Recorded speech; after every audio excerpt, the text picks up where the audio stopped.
What's going on, it's the RapNerd, and I just got back from seeing The Long Walk, which is another novel adaptation of Stephen King. Now, the movie takes place in what seems to be a dystopian future where the economy has completely plummeted due to a war that happened. So every year, a group of young men volunteer to take place in a walking competition with no goal line. And the gist of it is, you got to keep walking, and if you stop, you will be shot and killed.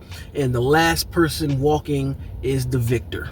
Now, what really pulled me in with this movie is the concept was like, oh, that's interesting, but I saw that it stars David Johnson, who I was first introduced to in Alien Romulus. I think he crushed that. So seeing him there and here, I'm like, yeah, I'm gonna check this out. One of the fears that I did have going into it was gonna be a bit repetitive, and honestly it is that, but it still managed to give me more than what I expected, especially from an emotional standpoint when it comes to the characters who get the time to really delve deeper into them. And like I mentioned, it's an adaptation of a Stephen King novel, so this world is already built. You pretty much just dropped in an ongoing process that has happened and continues to happen. So everybody around in the film knows what's going on, but you're kind of just wondering, like, all right, what are the rules? Why are we here? Why do some people volunteer? And who the hell would want to even do this? But all of this is presented at the beginning of the movie. I love how it even opens up saying, hey, your volunteer initiation has been accepted and you are now part of the program. It starts with that, with just words like you're reading a letter being sent to you. And I thought that was a good way to open it, to put you in the shoes of somebody who is going to go in this competition. And with the movie being shy under 2 hours, it is an emotional journey as you deal with certain characters and learn more about the characters that they want you to focus on. I can say the first half is a lot of building, and it does kind of get repetitive because you're just walking with these characters and you're learning their characteristics through just the way that they talk. They don't really give a whole bunch of their backgrounds. You know, you get it in spurts via conversation, but I like how authentic it feels because I can imagine that if you were in a situation like this, you wouldn't be able to just have a regular in-depth conversation knowing that you have to just keep walking. And especially because you're walking, there are things that you got to worry about so you don't stop, and they pace themselves while doing so. So there are a lot of different dynamics within the characters that kept it interesting for me as a viewer. And there's a little point where that does get repetitive, but I get it because I understand what they're trying to do. You don't really go too deep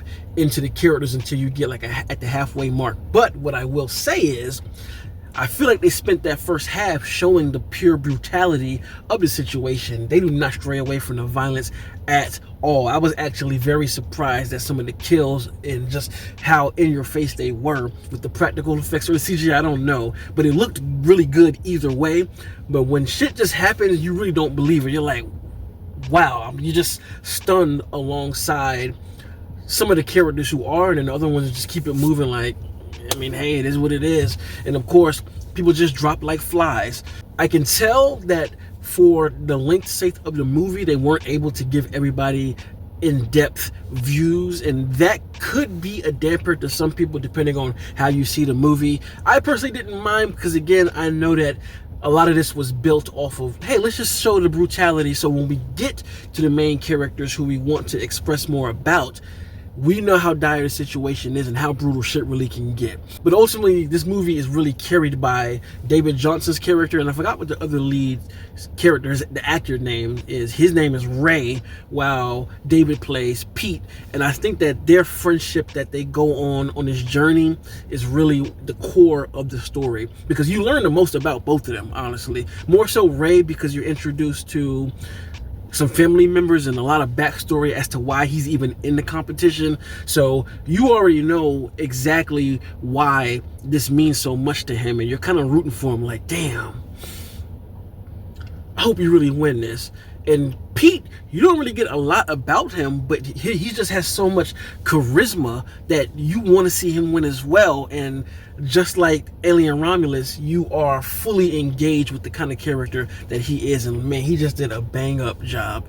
And as you get to know characters and as the deaths start to pile up, they get harder and harder to watch. And that's what I liked about the movie. It's a constant elevation, because you do start out here, it's like, okay, boom, boom, boom, I get it. And now you're at the halfway mark and it just is firing at all cylinders, and you're worried about everybody, honestly, man, because the military who is following them around does not give a single fuck about anybody, and they make that really clear.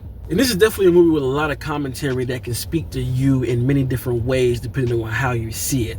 Especially with the climate that we live in now, there are a lot of takeaways, from freedom of speech to the information we have access to how our government system works, to how our country chooses to use the military. I would even say there's some pandemic thrown in there as well. So there's a lot in here that you can grip on when it comes to the layers of the film and the message it sends. And again, it left me really emotionally struck. There are a few times watching this movie where I had some tears starting to well up in my eyes because of things that happened with the characters. So I think they did a spectacular job with how that was handled. So all in all, if you are intrigued by the trailer and you like Stephen King adaptations, definitely go out and see this movie, because I thought it was pretty damn good. And as soon as I go inside, I'm going to pre-order that steelbook because it's already up on Amazon. I really enjoyed it, and this is going to go in that category of the really good Stephen King film adaptations alongside it, Dr. Sleep, The Shining, for sure. So if you've seen it along, well, let me know in the comments what you thought about the film. Where would you rank it amongst the Stephen King adaptations? I might do a video for that. I don't know. I haven't seen all of his films,